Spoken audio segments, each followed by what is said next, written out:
सभी विद्यार्थियों को मेरा सप्रम जय भीम। और आज के सेशन में हम अ, सप्तमी विभक्ति का अध्ययन करने जा रहे हैं। तो इसके पहले हमने जो छठी विभक्ति का जो अध्ययन किया था, इसके पहले क्लास में जो छठी विभक्ति का अध्ययन किया था, तो उसके बारे में हम थोड़ा रिवीजन करेंगे। तो मैंने आपको बताया है कि छठी विभक्ति का जो उपयोग है यानी मीनिंग है, अर्थ है, हमें उसे कहाँ इस्तेमाल करना है।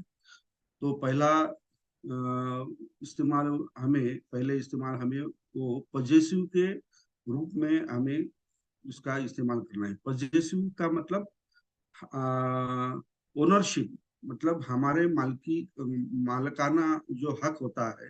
वैसे जैसे कि अयं पुस्तकं अयं अयं बालकस्य पुस्तकं, मतलब ये बालक का पुस्तक है। मतलब कि यहाँ पे बालक पुस्तक का क्या है, मालिक है। तो ये बालकस्य जो है, तो यहाँ पे डबल स लग गया बालक को प्रत्यय छठी का, तो उसका मतलब हो गया बालक का किताब, ऐसा हम कह सकते हैं। और दूसरा जो है रिलेशनशिप में होता है, मतलब श्रमणस्य पुत्रो, मतलब श्रमण का पुत्र, ऐसा रिलेशनशिप होता है। और इसके आगे बहुत सारे उसके उपयोग है, मतलब 12 प्रकार के उपयोग है छठी के। हर एक विभक्ति के 10, 12, 15, कोई कोई तो तृतीया का 20 प्रकार का उपयोग है। हमने अभी एक दो प्रकार के जो उसके उपयोग जो है, मीनिंग है, वो हमने सीखे, क्योंकि हम बेसिक पाली ग्रामर सीख रहे हैं। वो बाद में हम उसका जो डीप जो ग्रामर जो है, मतलब एडवांस ग्रामर, वो बाद में हम देखेंगे। अगर ये आपको अच्छी तरह से समझ में आ गया, ये जो अकारांत अकारांत शब्द का जो हम विभक्ति देख रहे हैं, इसमें पहले सबसे पहले हम ये सीख रहे हैं कि विभक्ति क्या होती है, कैसे होती है, और विभक्ति का अर्थ कैसा होता है। ये यहाँ पे प्रमुख बात है कि हमें ये हमेशा के लिए जब तक आप पाली के साथ रहेंगे या पाली सीखेंगे, पढ़ेंगे या सिखाएंगे, तब तक ये पाली का जो विभक्ति का जो अर्थ है, ये आपको ध्यान में रखनी है। तो यहाँ पे मैं एक बात और आपको रिवीजन करता हूँ कि पाली में सब जो नाम होते हैं, विभक्ति किसकी चलती है, मतलब किसकी होती है, तो विभक्ति नाम, विशेषण और सर्वनाम की होती है। तो यहाँ पे हम नाम की विभक्ति, मतलब डिक्लेरेशन हम कर रहे हैं, विभक्ति चला रहे हैं। तो यहाँ पे पाली में हर एक शब्द नाम, पाली में हर एक शब्द या नाम ये स्वरांत होता है। मतलब उसका हर एक शब्द का अंत जो होता है, ये वो स्वर में ही होता है। मतलब अगर मैंने बुद्ध शब्द लिया, तो ये बुद्ध शब्द का अंत जो है, स्वर जो है, वो अ है। अगर मैंने भिक्खु शब्द लिया, तो ये भिक्खु शब्द का अंत स्वर जो है, वो ऊ है। अगर मैंने मुनि शब्द लिया, तो ये मुनि शब्द का अंत स्वर क्या है, ई है। तो ऐसे हर एक जो नाम जो है, तो उसका जो अंत स्वर जो है, अंत जो है वो स्वर से ही होता है। इसलिए पाली में शब्दों को स्वरांत कहे जाते हैं, और वो स्वरांत जो शब्द होते हैं उसकी हम विभक्ति चलाते हैं, मतलब डिक्लेरेशन करते हैं, मतलब विभक्ति में उसको हम डिवाइड करते हैं। तो हमने सबसे पहले अभी अकारांत शब्द का डिक्लेरेशन किया है या विभक्ति की है। तो ऐसे ही ओ स्वर जो है, उसके बाद आ स्वर है, उसके बाद ह्रस्व ई स्वर है, उसके बाद दीर्घ ई स्वर है, और उसके बाद उ ह्रस्व स्वर है, और दीर्घ ऊ स्वर है, और बाद में सबसे लास्ट में ए और ओ ये स्वर है। तो ये स्वर जिस शब्द के अंत में आएंगे तो उसकी विभक्ति और उसका अर्थ कैसे चलाना है ये हम सीख रहे हैं। तो शुरुआत हमने अ से की है, अकारांत शब्द, और उसका एग्जाम्पल हमने लिया है बुद्ध शब्द। तो आज तक हमने विभक्ति जो देखी है, विभक्ति का मतलब होता है विभक्त करना। एक ही शब्द को हम 7 विभक्ति में हम डिवाइड कर रहे हैं, मतलब विभाजित कर रहे हैं। तो एक ही शब्द मतलब बुद्ध जो अगर शब्द लिया हमने अकारांत, तो वो प्रथमा विभक्ति में बुद्धो हो जाता है, तो वो कर्ता हो जाता है। और द्वितीय विभक्ति में वही शब्द बुद्धम होता है, तो उसका अर्थ अलग हो जाता है, मतलब बुद्ध को हो जाता है। और अगर वही बुद्ध शब्द हमने तृतीया में लिया तो बुद्धेन हो जाता है।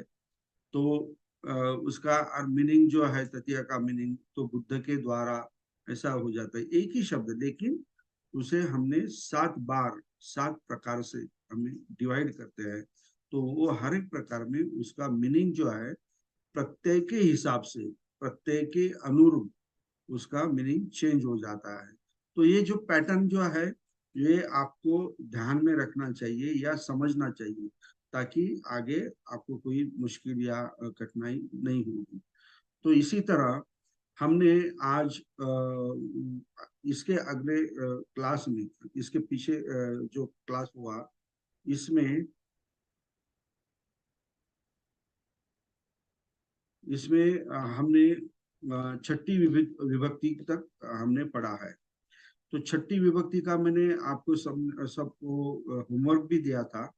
तो मोस्ट ऑफ देम जो स्टूडेंट है, most of you students, very nicely done. और सब ने मुझे वो होमवर्क जो है वो भी भेजा है। और हर एक ने मुझे हर एक स्टूडेंट चाहता है कि मैं उनका जो जो होमवर्क है वो क्या चेक करूं। लेकिन अभी ये सबका होमवर्क जो आ रहा है, 100 लोग जो है या 50 लोग है, तो उसका हर एक का होमवर्क चेक करना फिजिकल, मुझे फिजिकली वो नहीं हो पा रहा है। तो मैंने आज ही जो छठी विभक्ति का जो पार्ट है तो उसका ट्रांसलेशन जो है 30 वाक्यों का, 30 सेंटेंस का मैंने ग्रुप पे डाल दिया है। तो और आपको विनती की है कि जो ग्रुप पे जो मैंने होमवर्क दिया है, मतलब ट्रांसलेशन दिया है मराठी में, तो उसी के हिसाब से, उसी के अनुसार आप अपना होमवर्क चेक खुद कर लीजिए, ताकि आपको पता चले कहाँ गलती है या नहीं है। तो इस तरह अभी मैं होमवर्क तो दूंगा, लेकिन आपको 2 या 4 दिन के बाद आपको वो होमवर्क चेक करने के लिए मैं खुद होमवर्क करके आपको दे दूंगा।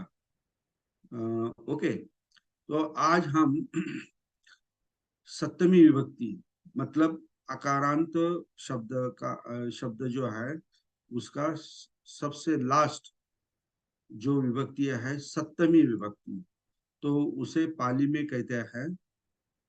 मैं स्क्रीन शेयर कराऊं। सप्तमी विभक्ति। ओके। तो प्रथमा से लेकर सप्तमी तक, द्वितीया, तृतीया, चतुर्थी, पंचमी, छठी और ये सप्तमी।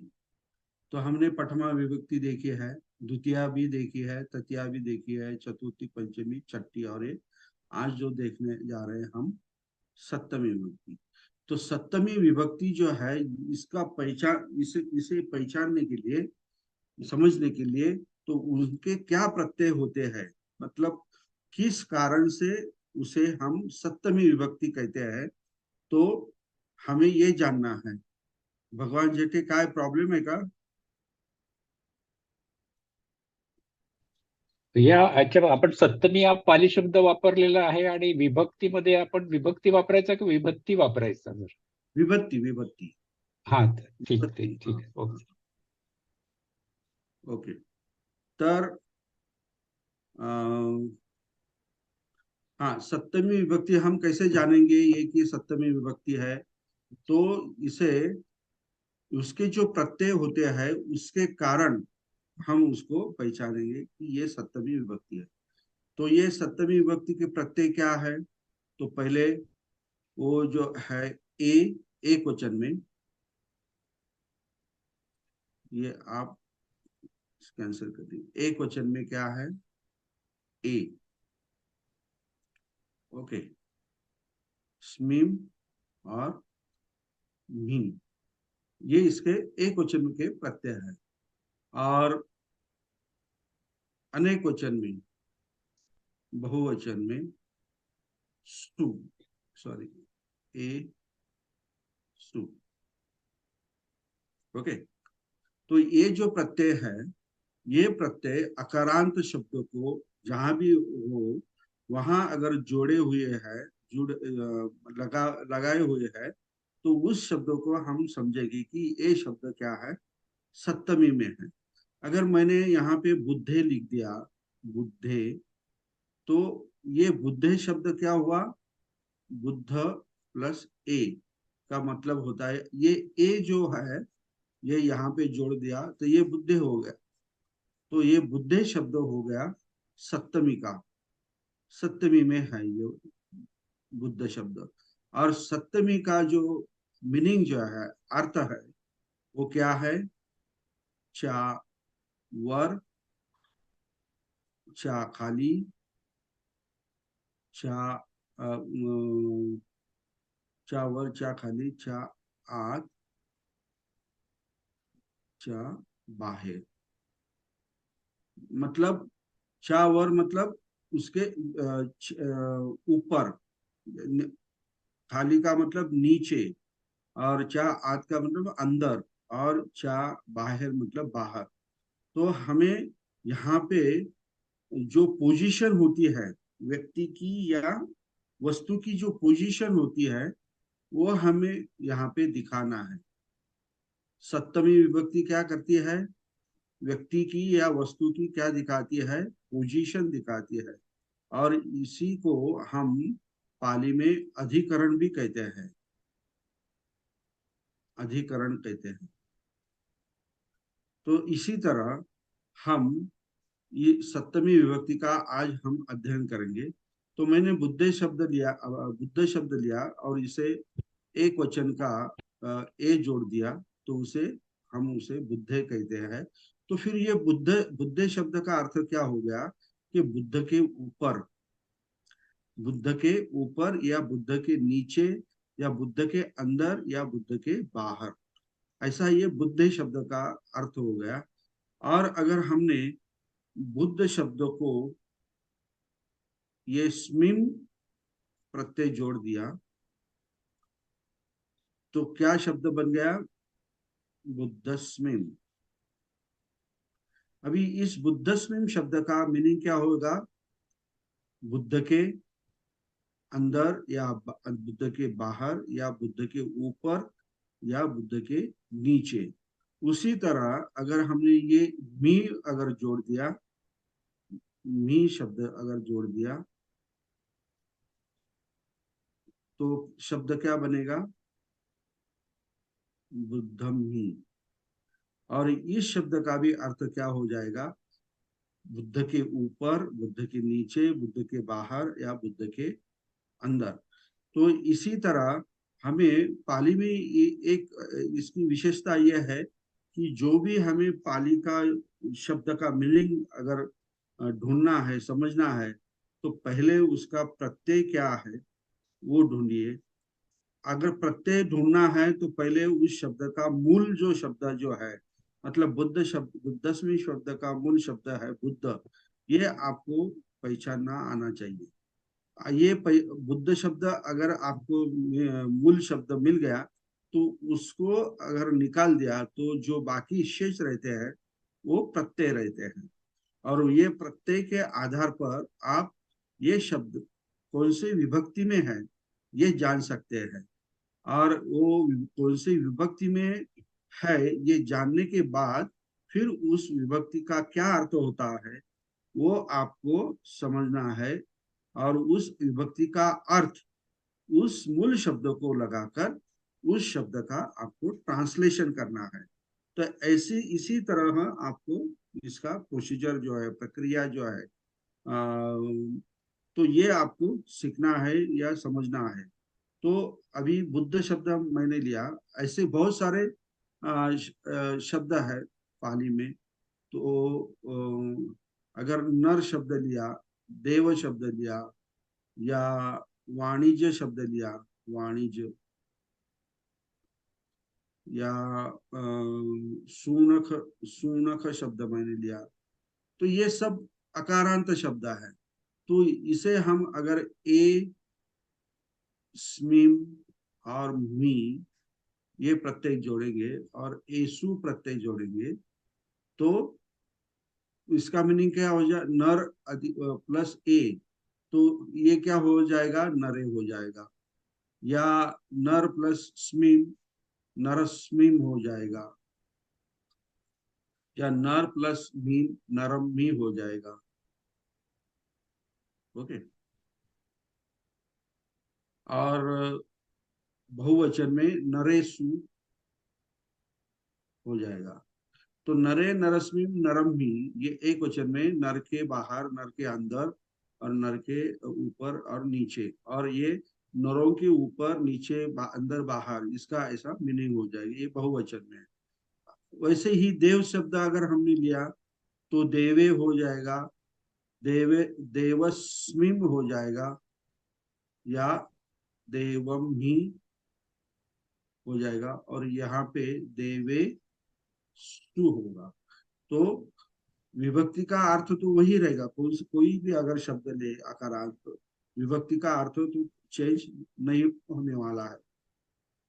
तो देवे का मतलब देव के ऊपर, नीचे, अंदर, बाहर, और बहुवचन में देवों के ऊपर, नीचे, अंदर, बाहर, ऐसा इसका मीनिंग हो जाएगा। अगर वाणिज्य शब्द आया तो वाणिज्य, ए अगर प्रत्यय हमने जोड़ा तो वाणिज्य होगा। और अगर वाणिजस्मिम, वाणिजस्मिम,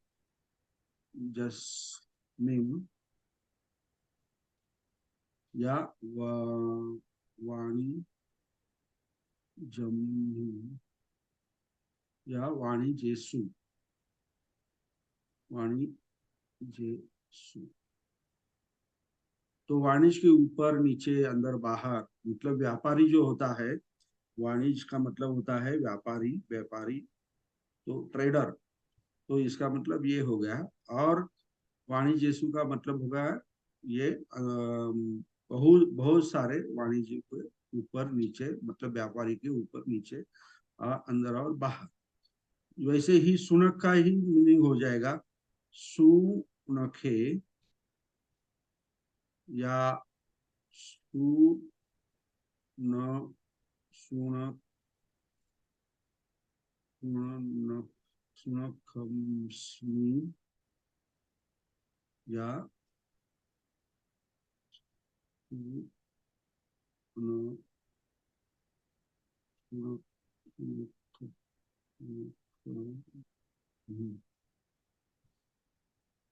या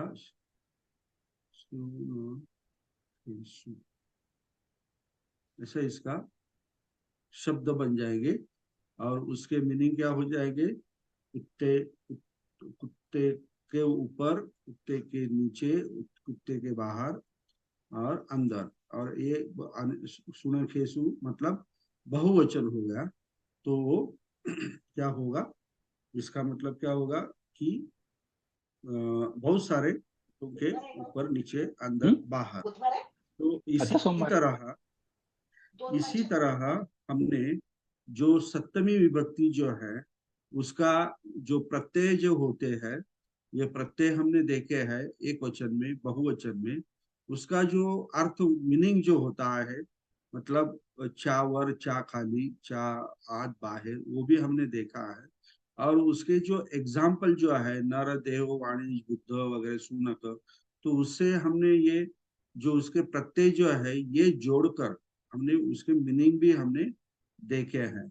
तो इसी तरह ये सप्तमी विभक्ति है। तो इसका हम अभी एग्जाम्पल के तौर पर हम कुछ वाक्य लेंगे और उसका ट्रांसलेशन करने की कोशिश करेंगे। तो ये जो सप्तमी विभक्ति है, इसमें किसी को कोई डाउट है या कोई शंका है तो हैंड रेज करे, और जल्दी से मैं उसका निराकरण करके आगे बढ़ सकूं। किसी को समझ में आया सप्तमी विभक्ति, या किसी को डाउट है कि ये सर कैसा है, हमें समझ में नहीं आया?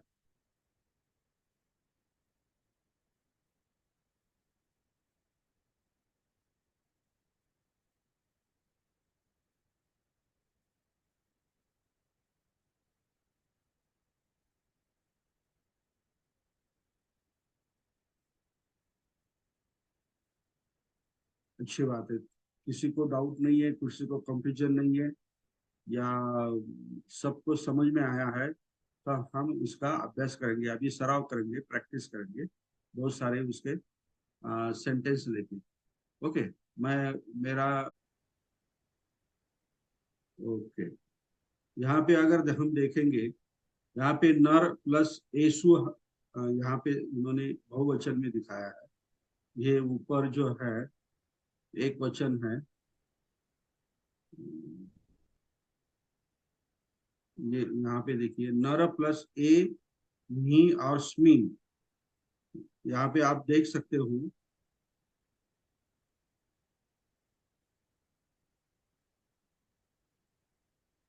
नर प्लस ए मीम स्मी, तो ये क्या बन गया? नरे नरमी और नरस्मी, मतलब मनुष्य में या पर, इसका मतलब दिया है।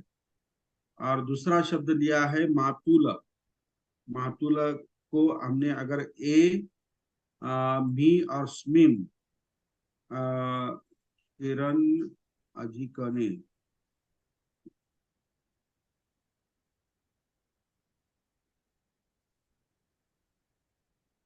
हाँ किरण जी, आपको कुछ प्रॉब्लम है क्या? मातुल, इन्होंने हैंड रेस किया है, उसको अनम्यूट कीजिए किरण अधिकने को।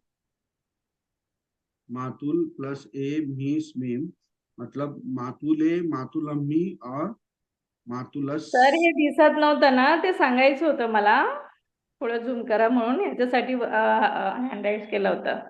बरं बरं, ओके. मला आधीच समजलं, म्हटलं हा काहीतरी प्रॉब्लेम असेल म्हणून मी करून टाकला. ओके.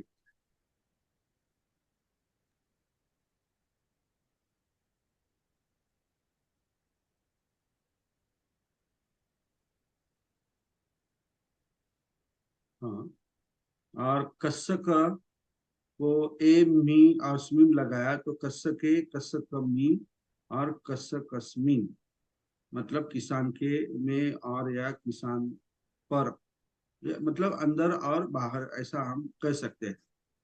तो ये हो गया, और ये बहुवचन में है। नर प्लस एसु, मतलब नरेशु, मतलब मनुष्यों में या पर। मातुल प्लस एसु मातुलेसु, या मामाओं पे पर। कश्यप प्लस एसु, ये तो हमने अभी सीख लिया है। तो यहाँ पे एक वचन में सप्पो नरस्मिम पतति, यहाँ पे सप्पो नरस्मिम, तो यहाँ पे नरस्मिम जो शब्द है, ये नरस्मिम शब्द है, ये कौन सी विभक्ति में है? ये सप्तमी विभक्ति में है। तो इसका मतलब क्या हुआ? मनुष्य के ऊपर या मनुष्य पर या मनुष्याच्या वर, मराठी में इसका मतलब ये हो गया नरस्मिन का। ये आपको समझ में आया?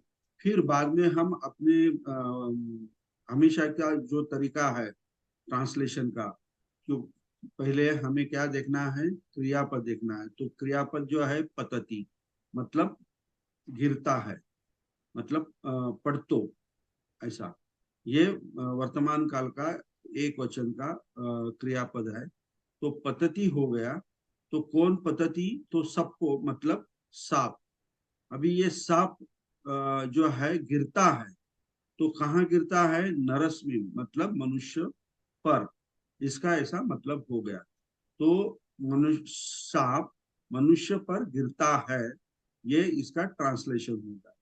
2 नंबर के सेंटेंस में मातुलम्मी, ये शब्द जो है ये है सप्तमी में है, क्योंकि मूल शब्द है मातुल, और मी ये प्रत्यय यहाँ पे लग गया है। मतलब मामा पर या मामा के ऊपर, जो भी है, अंदर बाहर जो है, वो मीनिंग यहाँ पे लग जाएगा। तो पुत्तो मातुलम्मी पसीदति, मतलब पसीद, ये मूल शब्द है, क्योंकि ती जो है यहाँ पे वर्तमान काल का प्रत्यय लग गया है। तो पसीदति का मतलब होता है प्रसन्न होना, मतलब उस पर खुश होना, हाँ, आनंदी होना। तो कौन होता है आनंदी या प्रसन्न, कौन होता है, पुत्तो होता है। तो यहाँ पे मातुलम्मी ये शब्द दिया है, मातुलम्मी ये, तो ये इसका मतलब है मामा पर, मामा पर। तो पुत्तो मातुलम्मी पसीदति, इसका मतलब हो गया पुत्र मामा पर प्रसन्न होता है। वैसे ही वाणिजो कसकस्मिन पसीदति, तो व्यापारी किसान पर प्रसन्न होता है। तो ये जो है, यहाँ पे तीनों अलग अलग मूल शब्द है। यहाँ पे नर है, यहाँ पे मातुल है, और यहाँ पे कसक है। और तीनों को ही ये दोनों को स्मिम प्रत्यय लग गया है, और यहाँ पे मी। तो ये तीनों शब्द जो है ये एक वचन में सप्तमी में है, मतलब उसका मीनिंग ऊपर बाहर अंदर ऐसा होता है। और उसी तरह बहुवचन जो है, ये बहुवचन, उसी का बहुवचन नरेशु, मातिल मातुल मातुलेसु, ये नरेशु यहाँ पे दिया है, ये मातुलेसु यहाँ पे दिया है, ये कसकेसु यहाँ पे दिया है। तो ये अनेक नर जो मनुष्य होते हैं उसके ऊपर, ऐसा इसका मीनिंग है। यहाँ पे अभी हर एक शब्द क्या हुआ है, बहुवचन में दिया है। सप्पा नरेशु पतंती, मतलब पतंती का मतलब होते हैं गिरते हैं। हाँ, ये अनेक वचन में है ना। अभी अंति प्रत्यय लग गया यहाँ पे, क्या लगा, अंति प्रत्यय लग गया। तो मूल क्रियापद क्या है, मूल शब्द क्रियापद का पत है, धातु, तो अंति प्रत्यय लग गया। तो कौन गिरते हैं, तो सप्पा, मतलब बहुत सारे सांप। नरेशु, मतलब नर के ऊपर या मनुष्यों के ऊपर। तो सप्पा नरेशु पतंती, मतलब सांप मनुष्यों पर गिरते हैं। यहाँ पे गिरते हैं, इससे हमें पता चलता है कि ये सांप जो है ये अनेक वचन में है। अगर यहाँ पे गिरता है, अगर ऐसा लिखा होता, तो सांप जो है एक वचन में होता। ये हमें क्रियापद के ट्रांसलेशन या क्रियापद से पता चलता है कि कर्ता एक वचन है या अनेक वचन है। बाद में पुत्ता मातुलेसु पसीदन्ति, पुत्र मामाओं पर प्रसन्न होते हैं। और वाणिज्य कसकेसु पसीदन्ति, व्यापारी किसानों पर प्रसन्न होते हैं। तो यहाँ पे ये जो मनुष्यों पर जो है ये अनेक वचन में है, ये मामाओं पर अनेक वचन में है, और किसानों पर ये अनेक वचन में है। तो ये किसके संबंधित है, नरेशु, मातुलेसु और कसकेसु। ओके। तो अभी हम जो अभ्यास है 7, तो उसका हम अध्ययन करेंगे। तो इसमें जो पहला वाक्य है, ब्राह्मणों सहा ये केन सद्धिम प्रथमी निषिदति, तो ये जो है क्रियापद जो है यहाँ पे, ये क्या है, निषिद्धति ना, एक मिनट,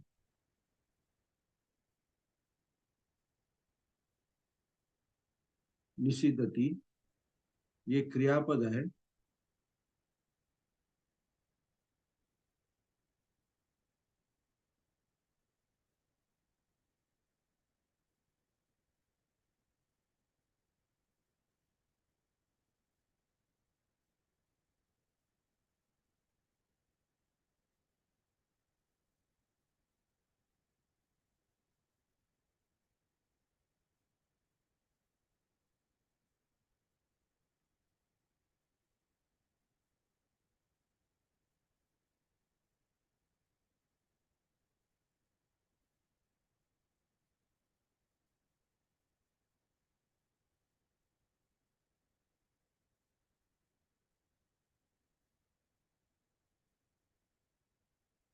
ओके ये निषिद्धति जो है, तो अगर यहाँ पे हमने देखा,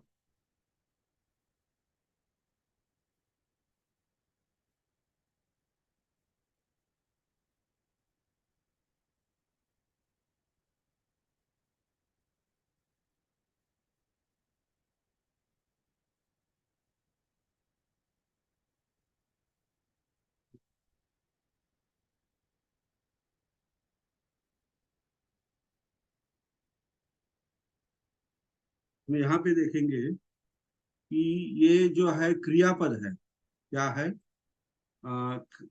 वर्ब जो है, वर्ब,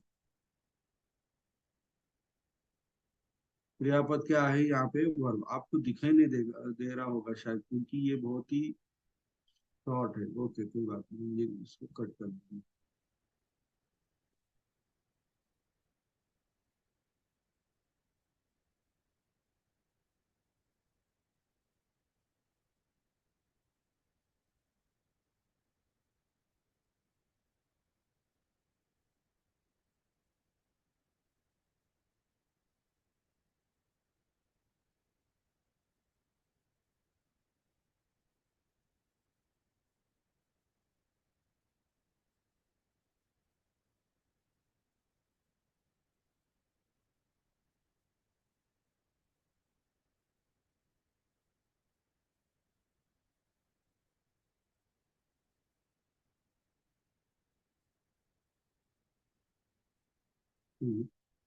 तो ये निषिद्धति क्रियापद है। तो वर्तमान काल, जैसे जैसे हमने इसके पहले जैसे भी हमने ये देखा, क्या कहते हैं, जो 6 स्टेप्स में हम उसका व्याकरण का जो हम देखते हैं, एक्सप्लेनेशन करते हैं, उसी तरह इसका भी एक्सप्लेनेशन हमें करना है, निषिद्धति। तो इस निषिद्ध का मतलब होता है बैठना, नीचे बैठना। ओके, तो बैठता है, ये इसका अर्थ हो गया क्रियापद का। और फिर कौन बैठता है, तो ब्राह्मणों बैठता है, मतलब ये एक वचन में हो गया, ब्राह्मणों, ये कर्ता हो गया एक वचन में। और फिर सहायकेन सद्धिम रथम्मि, तो यहाँ पे सहायकेन ये शब्द चाहिए। ये यहाँ पे अनुस्वार जो है, नंग के ऊपर जो बिंदु है वो गलती से यहाँ पे आया है, तो ऐसा नहीं है, यहाँ पे गलती से वो बिंदु आ गया है। सहायकेन सद्धिम मतलब मित्र के साथ, एक मित्र के साथ, मतलब ब्राह्मण एक मित्र के साथ। अभी ये जो अभी शब्द है रथम्मी, तो ये जो है ये सप्तमी में आ गया, सप्तमी में आ गया। तो ये रथम्मी का मतलब होता है, क्या होता है, रथ में, हाँ, रथ में, या तो फिर इस ब्राह्मणों सहायकेन सद्धिम रथम्मी निषिद्धति, तो ये वाक्य का जो ट्रांसलेशन है अभी कैसा होगा, एक ब्राह्मण एक मित्र के साथ और एक रथ में बैठता है। तो मैं एक एक क्यों कह रहा हूं कि आपको पता चले कि ये जो सेंटेंस है इसमें जो शब्द है ये एक वचन में है। तो अगर सीधा सीधा अगर इसका ट्रांसलेशन किया जाए तो क्या होगा, ब्राह्मण मित्र के साथ रथ में बैठता है। मतलब म्हणजे एक ब्राह्मण मित्रासोबत रथामध्ये बसतो, ऐसा इसका ट्रांसलेशन हो जाएगा मराठी में। 2 नंबर का जो सेंटेंस है, असत्पुरुषा चोरेही सह गामेषु चरंती। ओके, असत्पुरुषा मतलब दुष्ट पुरुष, मतलब गलत आदमी जो होता है वो चोरे ही सह गामेशु चरंती। तो इस वाक्य में हमें गामेशु जो है ये सप्तमी का शब्द है, क्योंकि यहाँ पे गाम प्लस एसु, गाम प्लस एसु मतलब गाम जो है ये मूल शब्द है और एसु इसका प्रत्यय जो है सप्तमी का वो यहाँ पे जोड़ दिया, इसलिए ये क्या हो गया, गामेसु। तो गामेसु का मतलब हो गया गांव में, ये सु है तो इसका मतलब अनेक वचन में, तो गांवों में, अनेक गांवों में, ऐसा इसका ट्रांसलेशन हो जाएगा। तो फिर पूरा सेंटेंस का ट्रांसलेशन कैसा होगा, चरंती क्रियापद है, मतलब जाते हैं, चलते हैं, चरण करते हैं। तो क्या होगा इसका ट्रांसलेशन, कौन चरता है या कौन जाता है, कौन चलता है। तो असत्पुरुषा, तो असत्पुरुषा ये अनेक वचन में है, इसलिए ये चरंती है, अंति प्रत्यय लग गया है चर को। तो असत्पुरुषा चरंती मतलब दुष्ट पुरुष चलते हैं। तो चोरे ही सह मतलब चोरों के साथ, ये चोरे ही ये क्या होगा, ये हुआ तृतीया विभक्ति का अनेक वचन। सह जैसे सह शब्द आया तो समझ लेना उसके पहले का जो शब्द होता है वो तृतीया में ही होता है, क्योंकि ये सह और सद्धिम तृतीया विभक्ति के शब्द के साथ ही लगता है, जोड़े जाते हैं। तो चोरे ही सह मतलब चोरों के साथ, गामेशु गांवों में, अनेक गांवों में घूमते हैं, फिरते हैं, ऐसा भी इसका मतलब हो सकता है, हो जाएगा। और सत्पुरुषा चोरे ही सह गामेशु चरंती मतलब दुष्ट पुरुष चोरों के साथ अनेक गांवों में घूमते हैं या चलते हैं। और थर्ड जो है, वाणिजो कस्य कस्य निवासे भक्तंग पचती। यहाँ पे निवासे जो शब्द है यह सप्तमी में है। निवास प्लस निवास मूल शब्द है और उसे ए प्रत्यय जोड़ दिया है, तो वो बन गया निवासे, मतलब निवास के अंदर या बाहर या ऊपर या नीचे। तो क्या मीनिंग हो जाएगा, पचती मतलब पकाते हैं। कौन पकाता है, तो वाणिज्यो पकाता है, कर्ता मिल गया। तो ये दोनों वाणिज्यो पचती मतलब व्यापारी पकाता है। फिर अभी ये जो शेष शब्द जो है उसको हम इसका समाचार लेंगे। तो पहला शब्द है कस्स कस्स।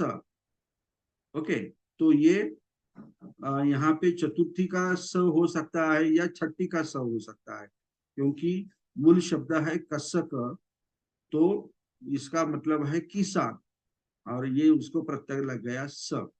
अभी हमें आगे पढ़ना है कस्सक स निवासे। तो यहाँ पे निवासे जो शब्द है ये सप्तमी में आता है। तो निवास का मतलब होता है घर होता है, तो घर में या घर के ऊपर या घर के नीचे या बाहर, ऐसा इसका मीनिंग हो जाएगा। लेकिन आगे क्या है, भत्तंग पचती मतलब भात को पकाते हैं। तो हम ये कह सकते हैं कि बाहर तो नहीं पका सकते, घर के अंदर ही पका सकते हैं।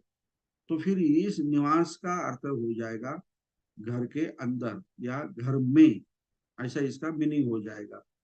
तो अभी ये घर जो है यहाँ पे कस कस लिखा है, तो हमें ये भी ऐसा मालूम होना चाहिए कि घर में अगर है तो घर किसी का होगा। तो यहाँ पे दिया हुआ है, कस मतलब किसान का, मतलब शेतकऱ्याचे, घरामध्ये, निवासी मतलब घरामध्ये, भात या खाना, पकाते पकाता है, ये एक वचन में है। वाणी जो मतलब व्यापारी किसान के घर में भात या खाना पकाता है। ओके, व्यापारी शेतकऱ्याच्या घरामध्ये घरामध्ये भात शिजवतो। आता यहाँ पे हमने कस कस का जो है, यहाँ पे छठी विभक्ति को हमने लिया है। ओके, ये आपको मालूम होना चाहिए, आप समझ लीजिए। ओके, चतुर्थी विभक्ति जो है, भूपालस्य अमच्चा, भूपालस्य अमच्चा मनुष्य रखंती। तो यहाँ पे रखंती ये जो है, ये क्या है, क्रियापद है, मतलब रक्षण करना, मतलब रक्षण करते हैं। रक्षंती का मतलब क्या होगा, रक्षण करते हैं। कौन रक्षण करते हैं, तो हम देखते हैं भूपालस्य अमच्चा। तो ये भूपालस्य जो है, ये छठी विभक्ति में है, मतलब राजा का। अमच्चा मतलब, अमच्चा मतलब मंत्री, लेकिन यहाँ पे ये अनेक वचन में दिया है, अमच्चा मतलब अनेक मंत्री। ओके, दीपेशु मनुष्य रखंती। अभी ये दीपेशु जो शब्द है, ये सप्तमी में है, क्योंकि दीप जो है ये मूल शब्द है, और उससे क्या लग गया, एसु लग गया, एसु। तो ये एसु प्रत्यय जो है सप्तमी का, बहुवचन का, दीप को लगने से ये दीपेशु शब्द हो गया, और उसका मीनिंग जो हो गया, द्वीप पर या द्वीप पर या द्वीप के बाहर या अंदर, लेकिन जो भी अप्रोप्रिएट, जो ठीक से उस लगता है, मीनिंग जो अर्थ लगता है, उसको हमें लेना है। ओके, तो मनुष्य, तो यहाँ पे मनुष्य, अभी आपको यहाँ पे कंफ्यूजन हो सकता है, मतलब शंका आ सकती है क्या, तो अभी ये मनुष्य जो है, तो इसे ए प्रत्यय लग गया है।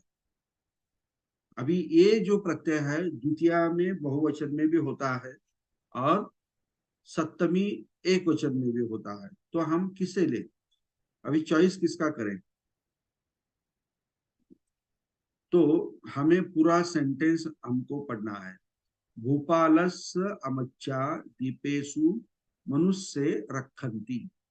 तो हमें ये क्रियापद का ही सहारा लेना है।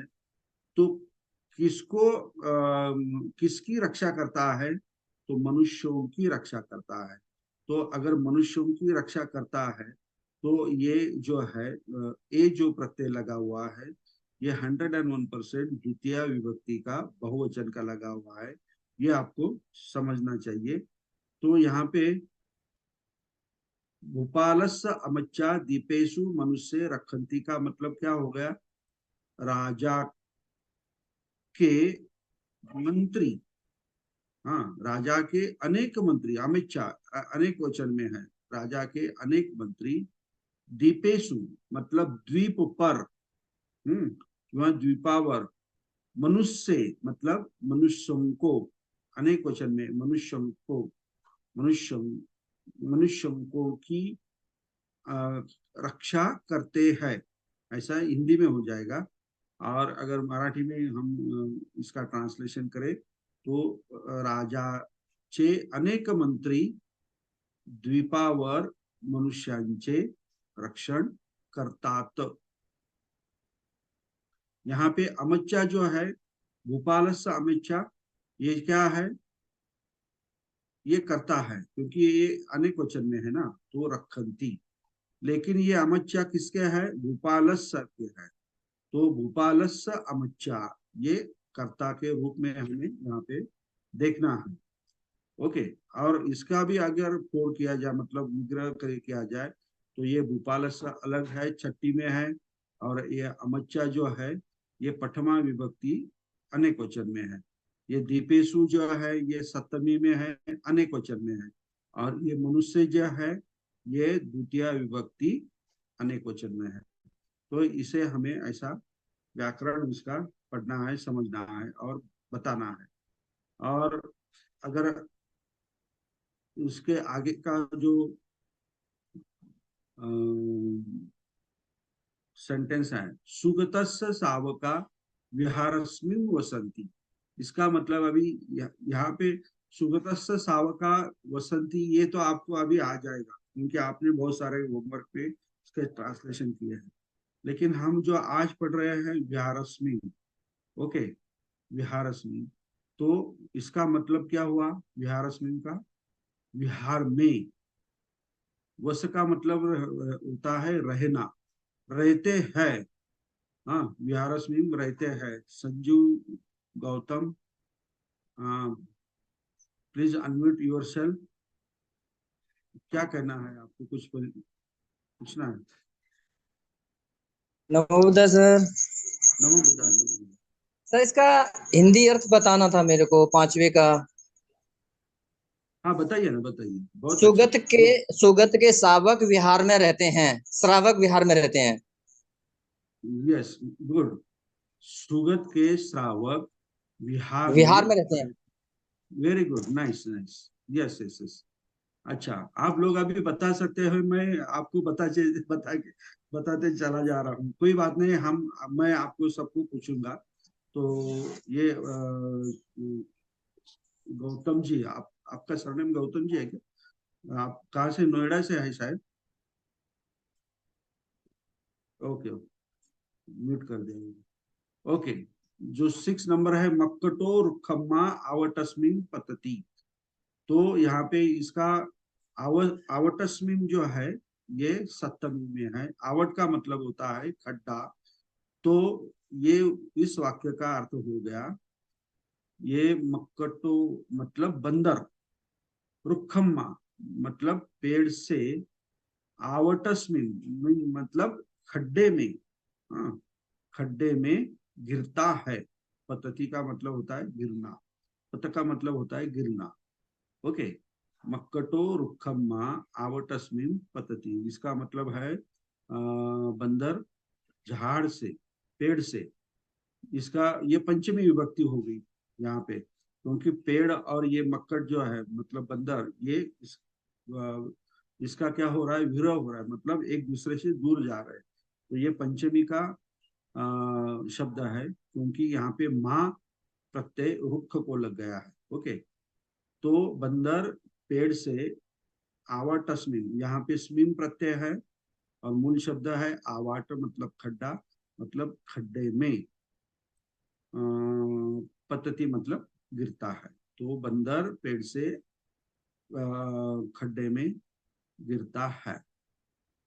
7 जो है 7वां, ये इसमें सप्तमी का शब्द है समुद्रमी। समुद्र का मतलब होता है समुद्र, मतलब ओशियन, सी। तो समुद्रमी का मतलब होता है समुद्र में, हाँ, समुद्र के अंदर। तो इसका हाँ, जेठी जी बताइए इसका। सूर्यस्य आलोको समुद्रमी पतति। सर, सूर्याचा प्रकाश समुद्रामध्ये पडतो. Very nice, very nice, good, thank you. Yes. हाँ, नेक्स्ट, कस्सकानन गोणा गामे आहिंदंती। तो यहाँ पे जो गामे शब्द है ये सप्तमी में है, मतलब गांव में। हाँ,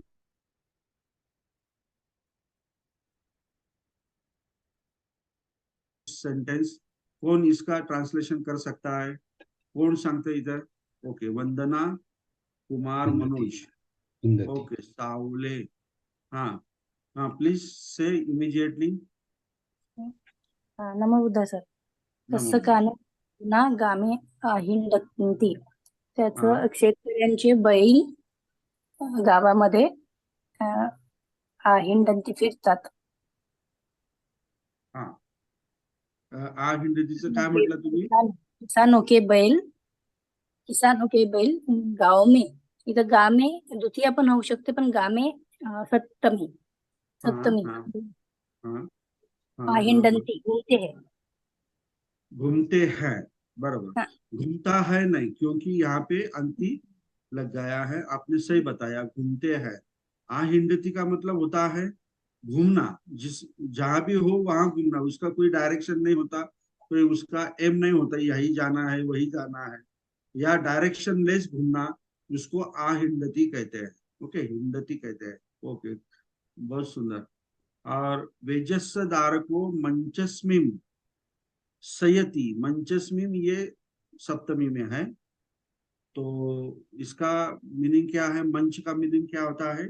ये होता है कॉट, या ऊपर आया हुआ ऐसा सरफेस। हाँ, पलंग कहा तो भी चलेगा।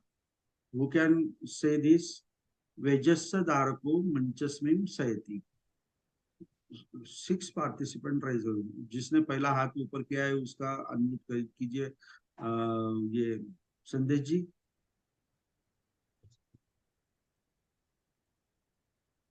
हेलो।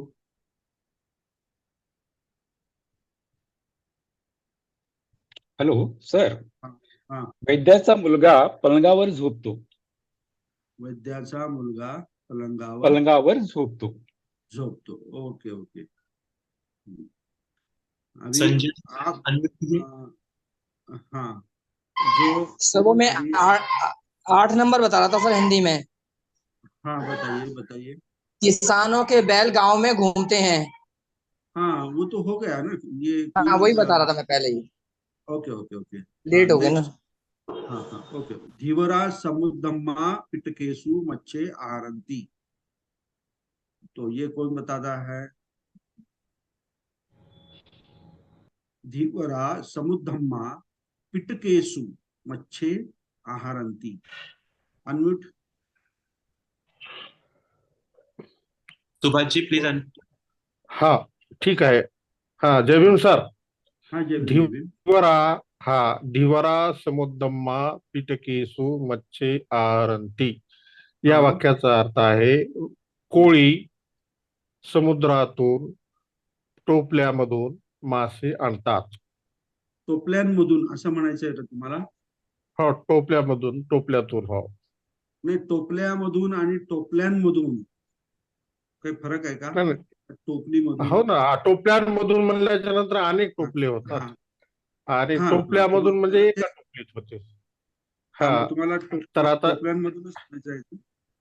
हो सर, हा अनेक वचनातच म्हणायचं आहे ना तुम्हाला? अनेक वचनात. बरोबर आहे, मग बरोबर आहे. हा धिवरा पुढे. म्हणजे अनेक वचन आहे ना. हा येस येस, धिवरा म्हणजे अनेक कोळी अनेक टोपल्यातून समुद्रातून मासे आणतात. बरोबर, करेक्ट करेक्ट, गुड. बरोबर आहे. ओके सर, थँक्यू, धन्यवाद. Okay, thank you.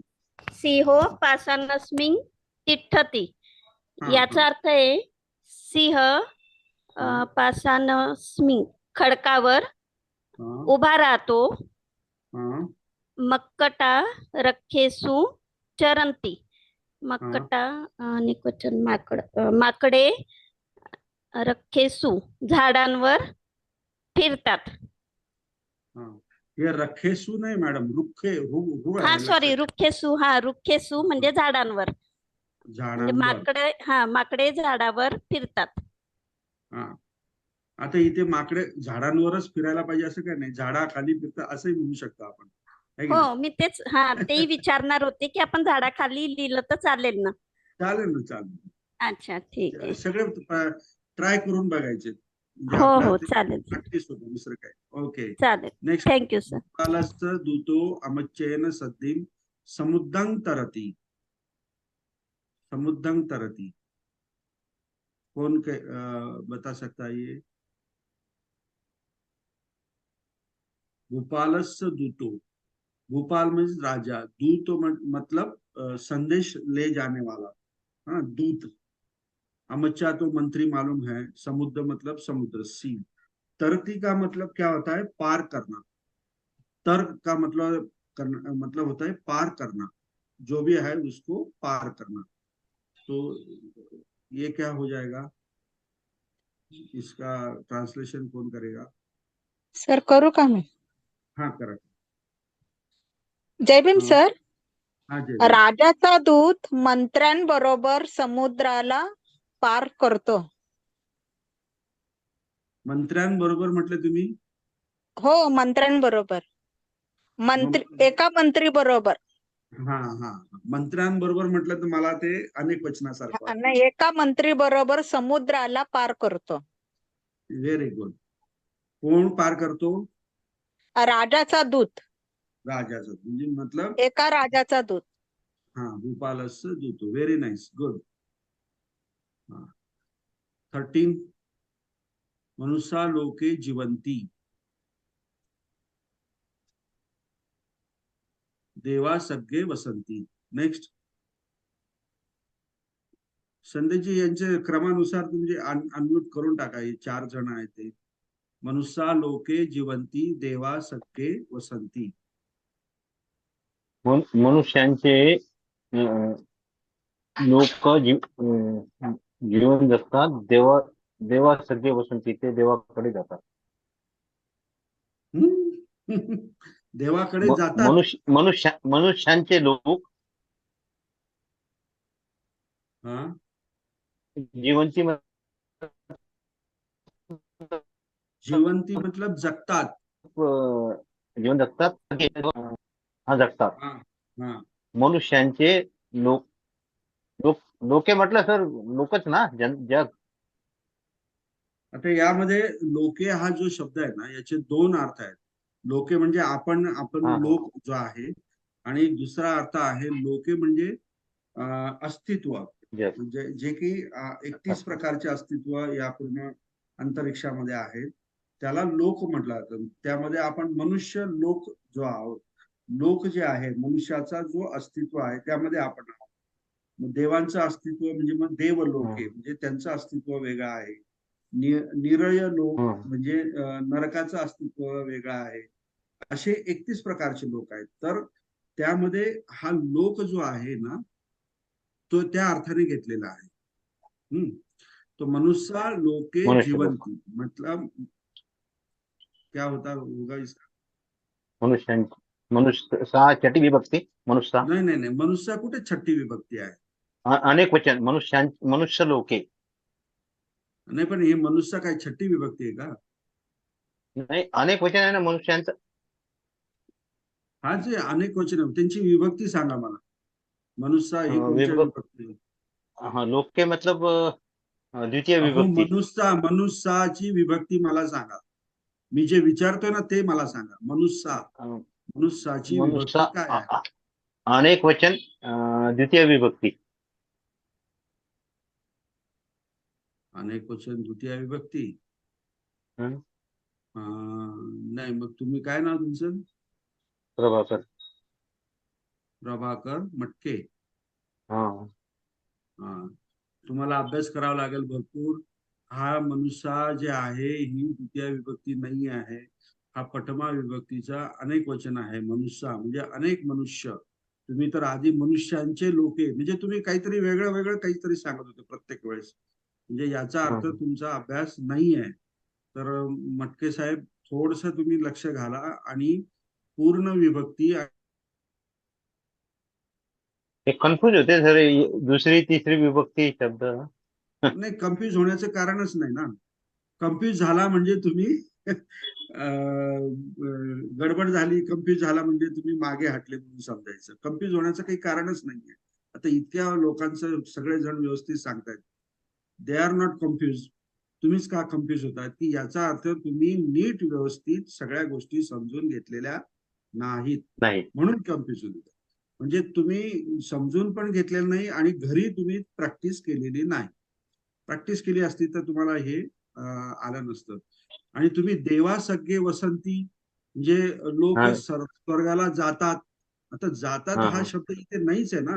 गच्छती कुठे शब्द आहे? वसंती आहे. त्यामुळे तुम्ही ग्रॅमॅटिकली तुम्ही नॉट प्रिपेअर. आलं लक्षात? तुम्ही व्यवस्थित सांगू शकत नाहीये. तर माझी रिक्वेस्ट आहे तुम्हाला, you go through all declaration, म्हणजे विभक्ती, आकारांत शब्दाचे आणि त्याचे अर्थ तुम्ही पाठ करा. आणि एक तुम्हाला 15 ते 20 मिनिटांनंतर मी तुम्हाला विचारणार आहे. आता तुम्हाला 15 ते 20 मिनिटं मी वेळ देतो तुम्हाला. पूर्ण प्रथमा विभक्ती म्हणजे काय? कर्ता, ज्यावर क्रिया केली जाते. द्वितीय विभक्ती म्हणजे काय? कर्म, ज्यावरती क्रिया केली जाते. तृतीया विभक्ती म्हणजे काय? करण, ज्याच्याद्वारे, ज्याच्या मार्फत. असे हे जे पाठ करा, मी तुम्हाला विचारले 15-20 मिनिटांनी. ओके. बरं. आणि त्याचे प्रत्यय पण, तृतीया विभक्तीचे प्रत्यय सांगा. असं तृतीया विभक्ती प्रत्यय एन, एही, एबी, नंतर त्याचा अर्थ सांगायचा. असं 3 याच्यामध्ये तुम्ही मला पूर्ण हे पाठ करून सांगायचं. तुम्हाला 20 मिनिटाचा वेळ आहे. ओके. हो हो हो. ओके. हा, नेक्स्ट कोण सांगते? हे मनुष्या लोके जीवंती देवा सगळे वसंती.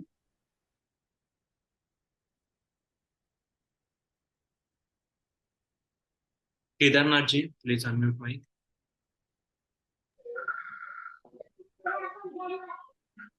मनुष्य लोक जगतात. हॅलो तात. हॅलो हा हा जगतात. मनुष्य लोक जगतात. हा, मनुष्य, अनेक मनुष्य लोकामध्ये, ते वेगवेगळ्या अच्छा. प्रकारचे जे लोक आहेत ना, हा त्यामध्ये. हा 31 प्रकार. हा, आणि देवा सगळे वसंती म्हणजे अनेक देव अनेक देव स्वर्गात राहतात. राहतात. ओके. हा, नेक्स्ट. मिगा पब्बतेसु धावंती. तर ह्या 13 मध्ये आपण लिहिलेलं मनुष्य लोके जीवंती, तर आपण असं म्हणू शकतो का की माणसे या जगात जीवन जगतात? हो हो, म्हणू शकतो. करेक्ट. बरोबर सर. ओके. ठीक. ओके हा. Sir, thank you. 14 मिगा पब्बतेसु धावंती सपना आकाशे उपपतंती. कोण आहे? नेक्स्ट सांगते. हरिणे पर्वतावर धावतात. नाही, तुम्ही पक्षी. सांगितलं ना आता. Okay sir. Okay sir. हा, लेट दुसऱ्यांना पण चान्स द्या ना, नाही का? त्यांचा पण अभ्यास होईल. नेक्स्ट कोण आहे? 4 पार्टिसिपंटने हँड रेज केलेला आहे, तर अनम्यूट करा पटकन त्यांना आणि बोला. मिगा पब्बतेसु धावंती सकुना आकाशे धर्मशिला, प्लीज अनम्यूट. आपल्याकडे नोटिफिकेशन येते जेव्हा आम्ही अनम्यूट करतो तेव्हा, तर त्या नोटिफिकेशन क्लिक केलं तर तुम्ही अनम्यूट होऊ शकता. उपपतंती म्हणजे काय? उडणे. ओके. Yes, Sukuna sir. म्हणजे पक्षी. हा, बोला बोला बोला. मी हरिणे पर्वतावर धावतात आणि चिमण्या आकाशात उडतात. हे सकुना म्हणजे चिमण्या नव्हे, पक्षी. पक्षी मग ते पक्षी कोणताही असू पक्षी शकतो. हा आकाशात उडतात. हा, पक्षी आकाशामध्ये उडतात. अंती प्रत्यय आहे. अमच्चो खग्गं भूपालस्य हत्तम्मा आददाति. मंत्री राजा के हाथ में तलवार देता है. आददाती. हाँ, ददाती देना, आददाती. हाँ.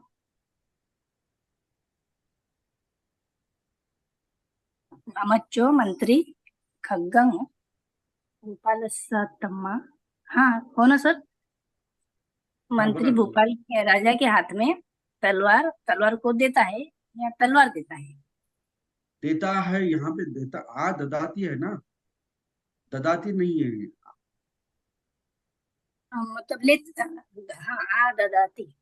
हाँ, मतलब देना और ददाती देना, आ ददाती लेना. हाँ हाँ, हाथ तो से लेता है. तस्मा है. तस्मा. हाँ, तस्मा लेता पंचमी है. है थी.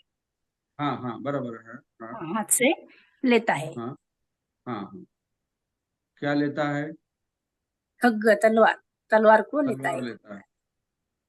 किसके हाथ से लेता है? भूपाल भोपाल राजा के हैं. राजा से. और कौन लेता है? मंत्री. मंत्री. मतलब अभी पूरा वाक्य का ट्रांसलेशन कीजिए. मंत्री राजा के हाथ से तलवार लेता है. Very good. अभी ठीक हुआ. हाँ, नेक्स्ट. 16 आचार्यो मातुलस्य निवासे मंचमी पुत्तेन सह आगे क्या है?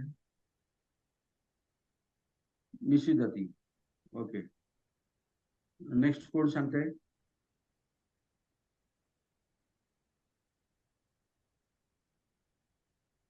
अनम्यूट केलेलं नाही का? अनम्यूट केलेला आहे Rajni ji, please. Okay Sanjeev ji please. तपस्वी पर्वत पर रहता है। नहीं रहता है, ये किसने कहा? ये तापसा है ना सर? हाँ तापसा तपस्वी है ना? हाँ बराबर है। हाँ, तो तपस्वी पर्वत पर विहरंती रहते हैं। हाँ रहते हैं, आपने पहले रहता है ऐसा कहा। नहीं, रहते हैं। हाँ हाँ ठीक है। और ये 16 नंबर का कोई नहीं कर सकता है क्या? 16 नंबर? क्या है? हाँ, आचार्यो मातुलस्य निवासी मच्छम ही पुत्तेन सह निषिद्धति। बहुत ही सिंपल है। आचार्यो मातुलस्य निवासी मतलब आचार्य मामा के घर में, हाँ मामा के घर में, मंचम ही मतलब पलंग पर, पुत्तेन सह मतलब पुत्र के साथ, निषिद्धति मतलब बैठता है, बैठते हैं। आचार्य को हम बैठता है नहीं कहेंगे, बैठते हैं। इसका मतलब हो गया आचार्य मामा के घर में पलंग पर पुत्र के साथ बैठते हैं। ये इसका, यहाँ पे मंचमी ये सप्तमी हो गया ये शब्द। ओके, तो लास्ट उपासका समणे ही सद्धि विहारे संधि पतंती। कौन कहता है अभी? सर मी बोलतो सर. कौन, काय नाव? केदारनाथ पाटील. नहीं तुम्ही नका सांग. सर उपासका समने ही सद्धिंग विहारे सन्निपतंती। बहुत सारे उपासक श्रमणों के साथ विहारे अनेक विहारों में एकत्रित होते हैं। व्हेरी नाइस, गुड मॅडम, छान.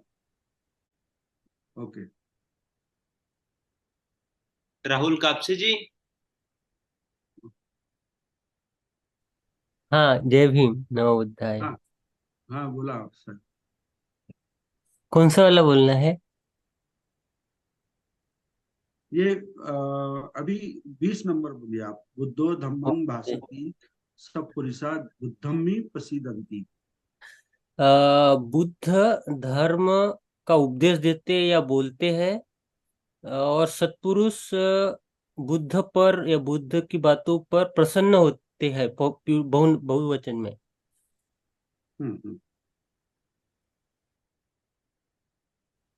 ये बुद्धों की बातों पर ऐसा नहीं कहना है. यहाँ पे बात के लिए कोई शब्द है? बुद्ध में बुद्ध पर ओनली. हाँ बस बस जो है ना वही बोलना है, ज्यादा अपने पॉकेट से नहीं डालना है कुछ, तो चेंज हो जाता है. बुद्ध की बात पर नहीं, तो बुद्ध पर, ठीक है, बुद्ध के ऊपर प्रसन्न हो जाते हैं. ओके, अभी हम मुझे लगता है ये बहुत सारा हमने ये कर दिया. लोगों को, सब विद्यार्थी को अच्छी तरह समझ में आ गया है. मैं अभी मेरा ये जो बोर्ड है, व्हाइट बोर्ड, वो मैं शेयर करता हूँ. हाँ हाँ, तो इसी तरह अभी थोड़ा हम गोशवारा मतलब ये क्या बोलते हैं, सारांश बोलते हैं ना, ये करेंगे. तो हमने यहाँ पे बुद्ध अकारांत शब्द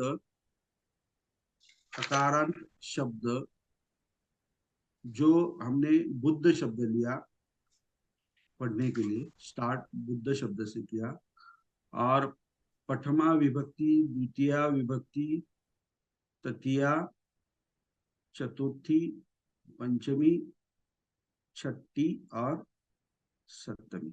ओके, तो यहाँ पे एक वचन और मैं यहाँ पे बहुवचन लिखता हूँ, बहुवचन, और यहाँ पे अर्थ मतलब विभक्ति का अर्थ. ये जो चार्ट है ना, ये आपको अच्छी तरह अभी ध्यान में रखना है. तो प्रथमा विभक्ति का जो प्रत्यय है, बुद्ध शब्द अगर लिया हमने, प्रथमा विभक्ति एक वचन का प्रत्यय जो है वो है ओ, और बहुवचन में है आ, और प्रथमा विभक्ति का अर्थ होता है कर्ता। ओके। द्वितीय विभक्ति का प्रत्यय है अंग, और बहुवचन में ए, और उसका अर्थ होता है कब्म। तृतीय विभक्ति का अर्थ होता है,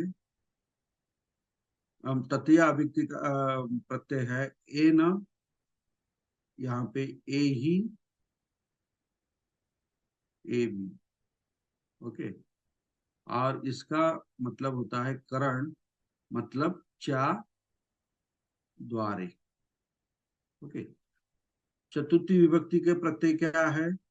स है और आय भी है, और अनेक वचन में उसका प्रत्यय जो है आनंद, तो इसे हम संपदान कहते हैं, मतलब चा करिता,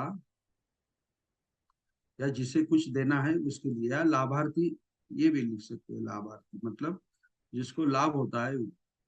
पंचमी के क्या प्रत्यय है? आ, स्मा और मा, और उसके जो बहुवचन में है ए ही, ए भी, और उसे क्या कहते हैं? संबंध। संबंध, उसका मीनिंग होता है चा ची चे। ओ सॉरी, ये अपदान है, अपदान, इसको हम इरेज कर दें। चहापासून, हॅलो, चहापासून सर? हो, अपदान, चा पासून। ओके। छठी विभक्ति से प्रत्यय काय आहे? स और आनंद, और उसे हम संबंध कहेंगे, सा चे। और सप्तमी का ए, तुमचा माइक अनम्यूट करा केदारनाथ साहेब। ए स्मिम मी आणि इथे एसु, तो इसका सप्तमी का अर्थ क्या होता है? इसको अधिकरण कहते हैं, अधिकरण। हाँ, और उसे वर खाली आत बाहेर। तो इसी तरह ये अकारांत शब्द जो है, मतलब जिस शब्द का उच्चार अंत में अ स्वर से होता है उसे अकारांत कहते हैं। तो उस शब्द को ये प्रत्यय लगेंगे एक वचन में ओ, बहुवचन में आ, द्वितीय विभक्ति में अंग, ए, एन, एही, एबी, स, आय, आनंद, आ, स्मा, मा, एही, एबी, स, आनंद, ए, स्मी, मी, एसु। तो कहीं भी अगर आपको वाक्य में अकारांत शब्द मिल गया तो यही प्रत्यय आपको वहां पे दिखाई देंगे, ओ से लेकर एसु तक। यहाँ से ओ से अगर स्टार्ट किया तो ये सब ऐसे दिखेंगे। तो आपको वो पहचानना आना चाहिए, मतलब आपको समझना चाहिए कि ये अकारांत शब्द है। ओके। तो इसी तरह हमने अकारांत शब्द के जो प्रत्यय जो है वो हमने अभी पूरा किया है, पढ़े हैं। तो मैं आपको एक पैराग्राफ देता हूं। उस पैराग्राफ में आपको सिर्फ क्या पहचानना है? अकारांत शब्द कहाँ कहाँ पे है वो आपको देखना है। और अगर वो शब्द आपको मिल गया तो फिर वो उस शब्द को ऐसा बात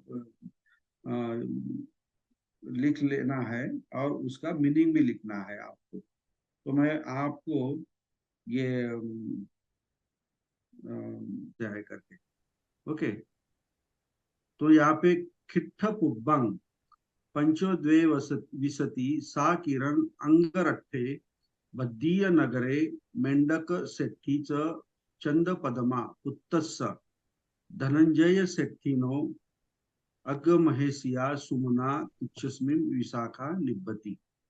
अभी ये जो है इसमें आपको किसको यहाँ पे अकारांत शब्द दिख रहा है और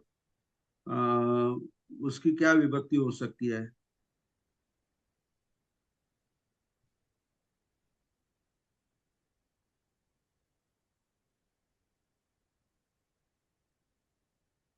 वंदना सालवे, हाँ बताइए।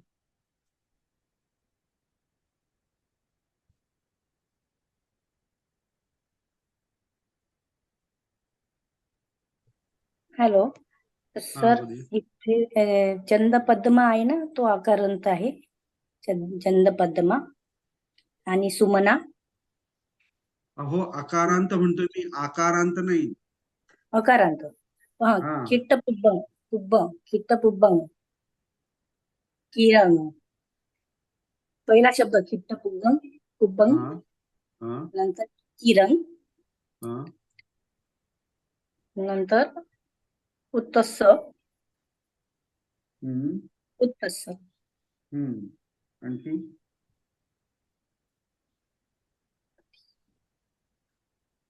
नंतर हे तुम्हाला सत्तवस्सिक सत्तवस्सिक सत्तवस्सिक. जे तुम्हाला हे दिलेत ना मी आकारांत शब्दाचे प्रत्यय जे दिलेत ना, हो हो ते हो.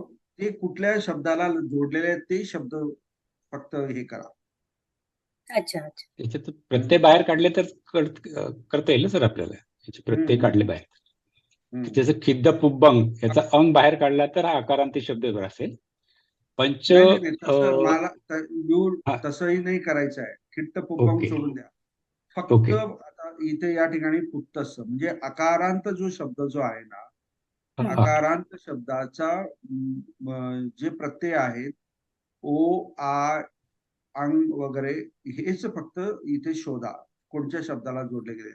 आता खिट्ट पुब्बंग किंवा किरंग हे जे आहेत ना, हे नाम नाहीयेत, हे सोडतात. नाम असला पाहिजे आणि एकच शब्द असला पाहिजे. ओके, पुत्तस्स, जसं की पुत्तस्स. ओके, हा नंतर बघा इथे काले, काले शब्द आहे बघा. इथे पुत्तस्स म्हणजे काय येईल? पुत्राचा. हा पुत्र. हा, नंतर इथे काले म्हणजे काय?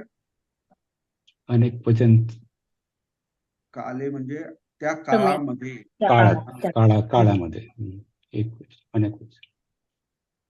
नंतर बंधनानं येईल बघा. बंधन म्हणजे काय? बंधन म्हणजे बंधन आणि इथे आनंद प्रत्यय लागलेला. हा, इथे बघा नगरंग शब्द आहे. तंग नगरंग आहे की नाही? नगरंग म्हणजे नगराला. आणखी पुढे इथे बघा पुत्तो शब्द आलेला आहे. पुत्तो शब्द आलेला आहे.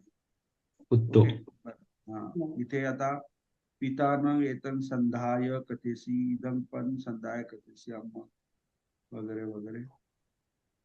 सामिकानं, सामिक, हा सामिकानं हा सुद्धा अकारांत शब्द आलेला आहे. त्याला आनंद प्रत्यय लागलेला आहे.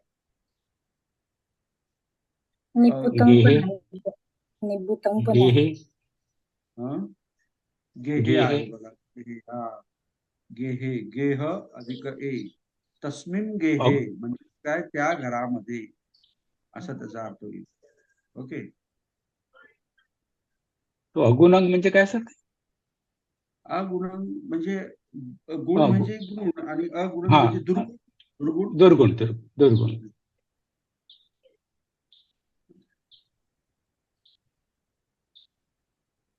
पिता. तर आता मी हे तुम्हाला हे पाठवलं आहे, जे अशा पद्धतीने तुम्हाला अकारांत शब्द शोधायचे आहेत. तर मी तुम्हाला पॅराग्राफ तुमच्या व्हॉट्सअप ग्रुपला पाठवणार. त्यातून तुम्ही अकारांत शब्द शोधायचे. त्याचबरोबर जे क्रियापद जे आहेत वर्तमान काळ, भूतकाळ आणि भविष्यकाळ हे सुद्धा त्यामध्ये क्रियापद पण शोधायचे. म्हणजे 4 गोष्टी त्या पॅराग्राफ मधून तुम्हाला शोधायचे. पहिला म्हणजे काय? अकारांत शब्द. अकारांत शब्द. हा, आणि त्याचे विभक्तीचे अर्थ लिहायचे. ओके. दुसरा तुम्हाला वर्तमान काळाचा क्रियापद, तिसरा भविष्य काळाचं क्रियापद आणि चौथा याचा आपलं काय म्हणतात त्याला अतीत काळाचं क्रियापद. म्हणजे 4 गोष्टी तुम्हाला त्या पॅराग्राफ मधनं एक्स्ट्रॅक्ट करायचे म्हणजे शोधायचे. आता ही मी सवय तुम्हाला आतापासून का लावतोय की ही तुम्हाला पुढे पॅराग्राफ वाचताना तुम्हाला त्रास होणार नाही. म्हणजे ही थोडी थोडी प्रॅक्टिस मी तुम्हाला ही आतापासूनच सुरुवात करतो आहे. ओके. वाचताना समजेल आपल्याला. हा, म्हणजे वाचताना तुम्हाला पुढे समजेल. ओके. तर अशा प्रकारे आज आपण इथे थांबू. कोणाला काही प्रश्न असतील तर आपण दिलेल्या उत्तरामध्ये सर थोडं प्रिंटिंग मिस्टेक झाली सर एका ठिकाणी असं वाटतं.